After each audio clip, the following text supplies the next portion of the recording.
I've been playing Kenshi for the last 40-ish hours and I'm pretty exhausted, but man is it a unique experience. Welcome to episode 22 of me reviewing my whole Steam library.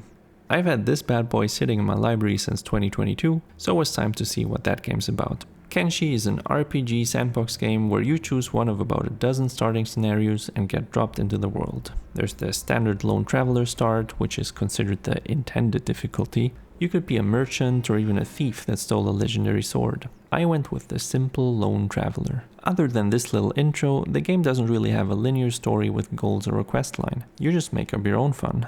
You can do whatever you want in Kenshi. Maybe that means beating up starving drifters in the desert, or becoming a baker and setting up shop in town. You could just live the life of a wandering thief, or settle down with a dog and enjoy the scenery. Or, if you're feeling particularly unhinged, enslaving bandits, chopping off their limbs, and turning them into your personal robo-army. Whatever it is, you can do it. And if you're insane enough, you can even march straight into the deadliest endgame zones on day one. The lore isn't spoon-fed. I still don't really know much about the in-universe history, but you pick up bits and pieces through item descriptions or overhearing dialogue. Going in blind made discovering stuff a lot of fun for me. The only thing I knew ahead of time was slavery is a big thing. These are some of the observations I made throughout my time playing. The horned blue boys just wanna fight.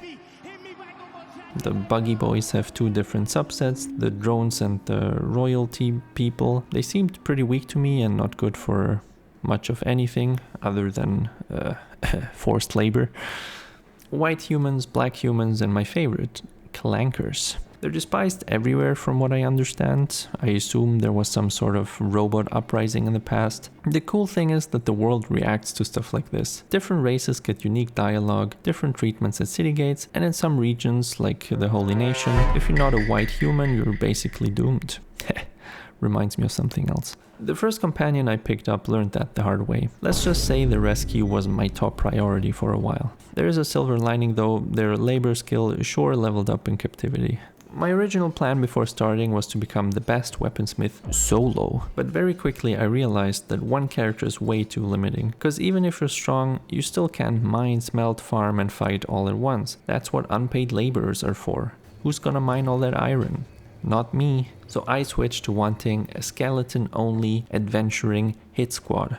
That didn't go well either. I didn't find a single recruitable skeleton for ages, so I had to settle for lesser life forms. As a side note, I did stumble upon a skeleton cult that wears human skin suits though, which was interesting. Mechanically, Kenshi runs on stats that improve with use. Combat is mostly automated, so you're not really maneuvering much yourself. As the game progressed, I settled down next to these hive buddies to start building my home base. Food was becoming an issue with having this many non-skeletons, so I planted wheat and built up bread and grog production. My dream of being a solo weaponsmith turned into running an industrial baking empire. This part of the game reminded me of RimWorld, just less customizable. Raids hit every now and then, but my bug neighbors bailed me out more than once.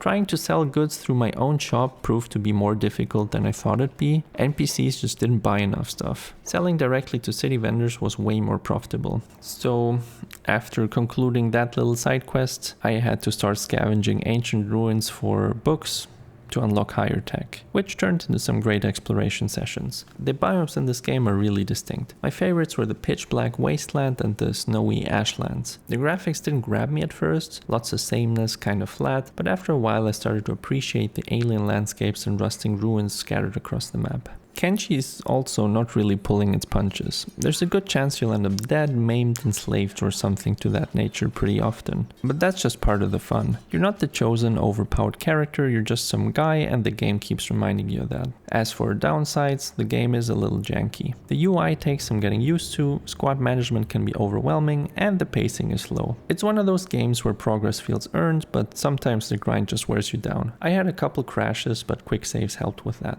The soundtrack is weird but also very fitting. Lonely, desolate tunes that make Wandering the Wasteland feel even emptier. The atmosphere was a big W in my book. In short, Kenshi is unique. The freedom is unmatched, the emergent stories are fun and rewarding, and the world feels alive. But as I explained, it's not for everyone. It can be frustrating. If you like games like RimWorld or Mountain Blade, basically sandbox games where hardship is expected, Kenshi will probably be your thing. If you want polish, hand-holding, or a clear storyline, maybe not so much. Also, Kenshi 2 is in development as we speak, so now might be the perfect time to dive in and see how you like the game. If you enjoyed this week's review, be sure to like, sub, leave a comment, hit the bell, watch my other stuff, send me an email, include me in your will, and sacrifice your firstborn. Good luck.